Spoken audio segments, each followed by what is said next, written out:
Hi Pisces! Welcome po sa ating channel. At ito ang inyong daily kabay tayo reading for February 15, 2025. Please be reminded kung naka-resonate kayo, comment down. Kung hindi kayo naka-resonate, ibigay niyo po sa iba kasi general reading po ito.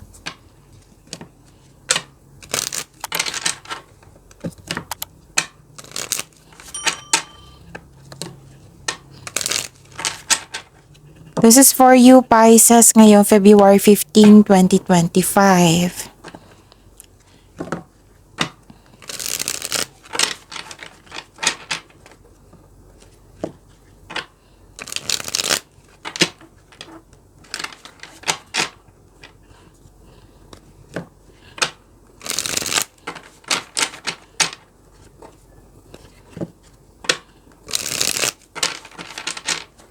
Para po ito sa inyo Pisces ngayong February 15, 2025. Maraming salamat po sa inyong patuloy na suporta at maraming salamat din po sa mga hindi nag-skip ng ads. Gamitin ang reading na ito bilang gabay lamang sa mga hindi pa nag-subscribe.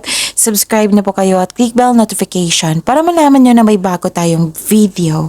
Para sa mga gusto magpa-reading po, may lumabas dyan sa screen nyo ngayon. Panoorin nyo po at sundin ng instruction. Spirits Guide, mga ganap po para kay Pisces ngayong February 15, 2025. I need 3 cards po.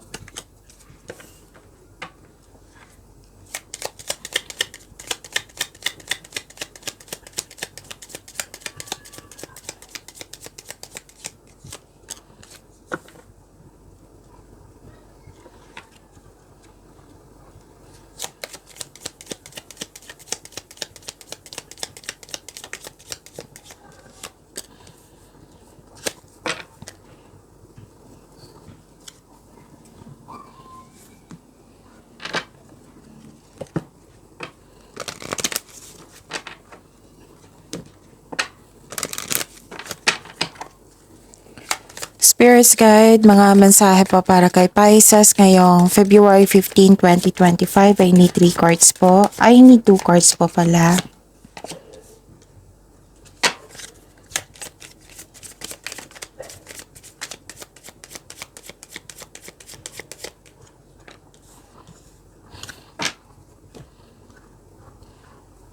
Okay, Pisces, ngayong February 15, 2025. May nakita ko ditong naka-receive kayo ng good news. May change for the better po. Wow, claim nyo po ito. So, kung may nakita kayo or nararamdaman kayo na nahihirapan kayo sa pagbabago, huwag kayong mag-alala sa pagbabago ha, kasi may sinabi po dito na para sa inyong kaunlaran. Okay? Para sa ikakabuti nyo. Pwede din itong good news na ito in-announce mo sa isang grupo ng tao at nagulat sila, na-surprise sila. Pwede din itong paglilipat sa isang lugar, paglilipat sa isang malayong lugar. Yun. Pwede din action ito. Bibigyan mo ng aksyon, yung matagal mo ng plano, ideas, decision. May nakita kong signing of contract dito. Or nagkasundo kayo sa isang tao, nag-usap kayo at nagkasundo kayo sa isang tao. O, deal yan ha, usapan yan. O, ganun. Basta may promises dito, commitment, pwedeng kakapasok lang sa trabaho, kakapasok lang sa relasyon. May nakita nga akong proposal dito na engagement, detail na engagement po. May kasal, ikakasal. May nag-uusap rin dito sa marriage contract. Okay, pagkakasundo to sa isang tao ha, kayong dalawa. Pwedeng, basta may nakita kong promises dito. Commitment. Okay? May mensahe po ang card niyo po dito, Pisces, na ingatan niyo po ang iyong kalusugan. Yung health. Ingatan niyo po. Bigyan ng pansin kung nakaramdam, for example, nakaramdam kayo ng pagod or stress, kailangan niyo magpahinga. Pwedeng vacation leave, rest day, or sick leave. Kasi nakita ko dito nabibigatan, nahihirapan, pwedeng nagkasakit. Pero don't worry kasi nakikita ko dito na magkakaroon ng healing. Kasi nakita ko dito yung recovery. I-claim niyo po itong healing na ito, itong recovery na ito. May grupo ng tao dito na very supportive sa iyo. At nakita ko rin dito na some of you nag-take time sa nature. Oo, nag-grounding, nag-meditate. Nakita ko yung spiritual growth and personal development. Okay. Choices. Make the best choices. And okay. So, this is the clarification of your card here and here. Kasi sabi dito, moving forward, get ready for positive change. Kaya, kung nanibago kayo ngayon, maging handa kayo para sa pagbabago. Huwag kayong mag-alala kasi ang pagbabago na ito ay para sa iyong ikakabuti. Positive change po ito. Dalawang card na po nag-confirm. Okay? Spirit guide na po yung energy ni Pisces ngayong February 15, 2025.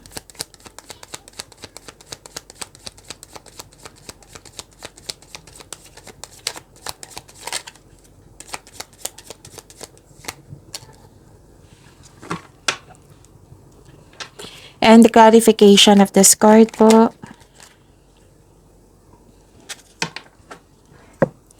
Kung may narinig kayo or may nakita kayong repeating message, meaning to say, pinupush ng cards nyo yan kasi ang ilan sa inyo hindi pa binigyan ng attention. So, give attention po kung pwede. Na kung maaari din po, bigyan nyo po ng solusyon at aksyon. Remember, Pisces, at the end of the day, alam mo na ikaw lang taong may kakayahan at responsable na gumawa ng sarili mong katotohanan at kinabukasan. So, ano yung energy? Ano yung energy ni Pisces?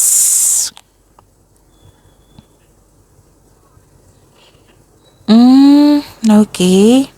Nakakulong kayo You felt trapped. Nakakulong kayo. Hindi siya kulong na. You felt trapped nga Parang nakakulong kayo sa inyong emotion, sa inyong isipan. You felt trapped. Or nagkaroon ng restriction. Okay? Stuck ka sa sitwasyon, nakatali ka sa isang bagay or tao at ikaw ay nahihirapan, hindi ka makamove forward. Nahihirapan ka, hindi ka makamove forward. Actually, ang sabi ng card niyo po dito, Pisces, na kayo lang po daw makawala dyan. Kayo po mismo. Kasi parang hinahayaan mo na magstay ka dyan May nangyari na hindi mo siya lubusang tanggap. May nangyari na hindi siya lubusang tanggap. Kaya nga nagkaroon ng you felt trapped. Pwede din na parang sunod-sunuran ka na lang sa sitwasyon or sa isang tao. Na, di ba, feeling siya parang nakatali ka sa isang tao. Sa isang sitwasyon, sa isang bagay, sa isang naganap. Pero sabi ng card dito, kayo lang po mismo ang makagawa na bigyan ng laya yung sarili nyo. Makalaya kayo. Mismo kayo ang mag-decide. Alam mo na dapat palayain mo na yung sarili mo. Ngunit hindi ka sigurado kung paano. Kung you felt trapped talaga, hindi ka makamove forward and ask for help. Then ask for help po. Like, unang-una, kung makinig sa inyong intuition, of course. Kung gusto mo ng kausap, di ba, may mga tao na gusto talagang ma-express mo sa isang tao, gusto mong kausap, gusto mong express mo yung mga sa loobin mo. So, find a person na very genuine na handang makinig sa iyo. Humingi ng tulong kung sa tingin mo naiipit ka na. Bigyan niyang aksyon to, Pisces. So this card asks you to change something para ikaw ay makawala at makahinga. So step forward kayo towards to your goal. Trust yourself and be patient. Ang prosesong ito ay nangailangan ng pasensya po at tiyaga. Magagawa mo ito. Laban po. Magagawa mo ito, Pisces. Parang may ganap dito na let's say sa isang place, sa isang sitwasyon mo ngayon, hindi mo nagugustuhan. Humingi kayo ng tulong kay God. This card tells you na humingi kayo ng guide kay God para mapalaya mo sarili mo sa nararamdaman mo ngayon. Okay? Ano pa? Kasi kitang-kita ko dito na naging hopeless po. Pwedeng sa isang tao to ha, or sa, yung naka-highlight talaga to sa nangyari na. Disappointed ka, huwag kayong mag-claim ng negativity. Kasi nakakasama yan sa inyo. Pessimism. Kita ko dito, be confident. Kasi nakita ko dito na madali kang mag-give up. Actually, yung sinabi ng dalawang card nyo dito, this is a repeating message, so pay attention. Trust yourself. Magagawa mo yan. Makakawala ka rin. Inspiration is on the way. Tutulungan ka ng universe. Kaya nga may spiritual growth dito, di ba? Baka isa yan sa dahilan na nagkaroon na nangihina kayo. Kasi, yun nga, parang kalaban mo dito yung sarili mo. Yung ego, yung pride, pwedeng emotion nyo. So, ang blessing po, inspiration is on the way. Huwag kayong mag-give up. Magkakaroon din ng healing po. So, the advice is be inspired. Dreams do come true.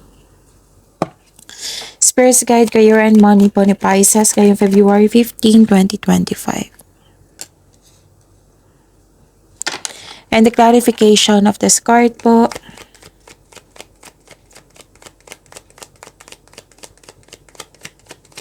Kailangan nyo mag-move forward, Pisces, kasi may naghihintay sa inyo na malaking blessings, so sa oracle reading pa lang, positive changes na. Kahit sinasabi, rinig na rinig ko ngayon, okay na naman ako, naka-move on ako, matagal na yun. Pero emotionally, andyan pa. You have to release it. Okay? Para sa ikakabuti mo yan, so bigyan ng attention po, bigyan ng action kung maaari. May concern kayo sa greedy na tao or materialistic? May isang lalaki dito na influence, energy niya. Kita ko dito, isang lalaki. Or di kaya parang pinipressure mo yung sarili mo. You're pushing forcefully to see the results. Gusto mo makuha, let's say, may gusto kang makuhang sagot. Gusto mo makuha yung isang bagay. Isang pagkakataon. Basta may gusto kang ma-achieve, makuha. Itong pushing forcefully to see the result. Munti kong makalimutan, Pisces. Attention po. May nakita ko dito, sabi ng card nyo, pag-ingatan yung kaperahan nyo. Pwedeng nangyari na ito, pwedeng mangyayari pa lang. So kung mangyayari pa lang, pay attention. May nakita ko ditong loss of money. Pwedeng nawala, kinuha na damage, nagkasta, ninakaw. So check your money now. Kung hindi pa ito nangyari check your money now. Or concern mo sa isang materialistic na tao. Diba sabi ko sa kanina, may materialistic na concern kayo or self-centered na tao or sobrang greedy. Yan yung concern mo sa isang tao. At dalawang card na po nasabi dito. Materialistic pa rin ang concern. May concern kayo sa hindi marunong magbigay ng halaga sa career and money. May selos, inggit, hindi marunong mag-handle ng money, naging materialistic, may taong hindi maasahan. So, instead of getting angry, kausapin nyo po. Wag kayong magalit. Kausapin nyo agad. Kung pwede po. Have a conversation with this person about expectation at gawa kayo ng adjustment para magkasundo kayo. Pwede din nangingialam siya sa inyong decision making po. Spirits Guide, Love Life, Self-Love, Partnership, and Romance, Pisces, ngayong February 15, 2025.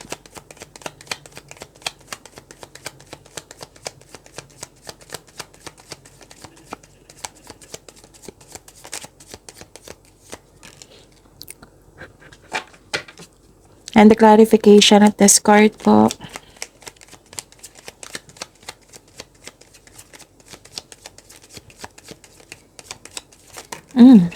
Kunin ko to ha, kasi nakita nyo na.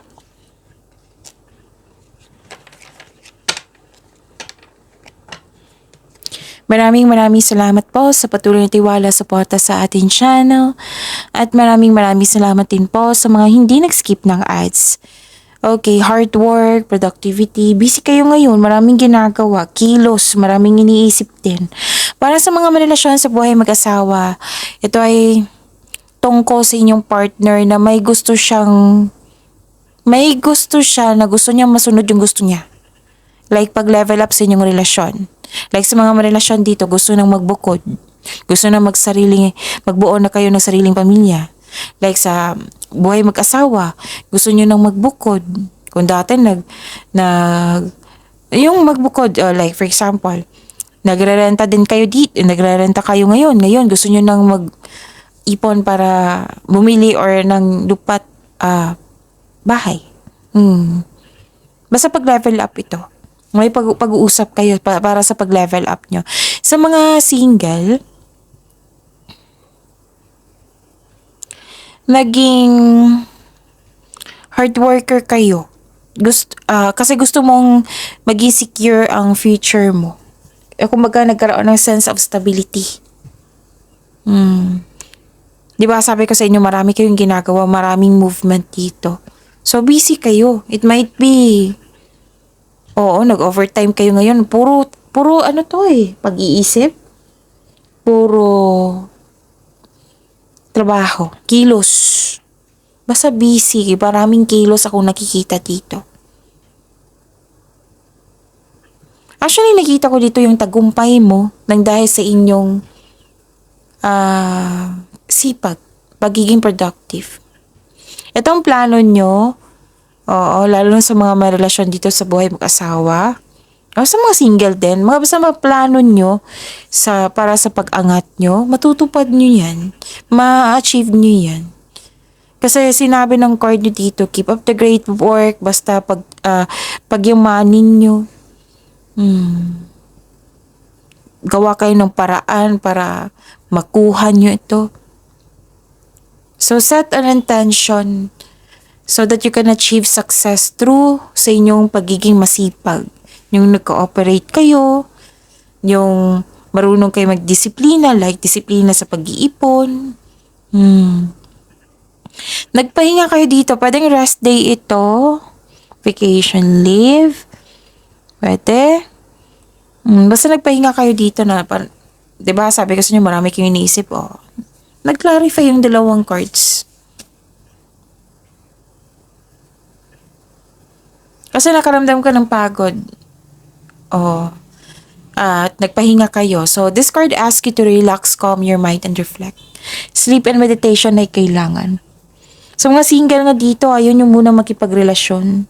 Ayaw nyo magtangkap ng date. Gusto mo muna mapag-isa para makapag-isip and evaluate your priorities and focus on yourself. Para sa mga relasyon sa buhay mag-asawa, nag-uusap din pala kayo kasi hindi kayo nagkakaroon ng pagkakaunawaan ng kahapon. Yung nag-decide kayo na mag-usap kayo. Oo. Pero din nag-decide kayo na mag-put space. Tapos nag-usap kayo, usap tayo bukas ha kasi pahinga muna ako ngayon. Pwedeng ganun. So, iwasan nyo na mag-overthink ha, kasi overthink can lead you to hesitation din. Hindi ka makamag-decide yan, hindi ka makapagbuo ng desisyon yan, or hindi ka makagawa ng solusyon yan. Ang ilan sa inyo dito nagstay lang sa bahay. Ang ilan sa inyo dito na maraming ginagawa, hindi lang sa pag-iisip. Okay? So, ito yung proposal na sinabi dito sa Oracle cards na may sinabi yung partner nyo para sa ikakabuti ng inyong relasyon. Pag-angat nyo Pagyamanin nyo po yung blessings na binigay sa inyo. Pisces, see you tomorrow. Please like, subscribe, and click the button for notification para updated po kayo sa daily tarot reading natin. Maraming salamat po.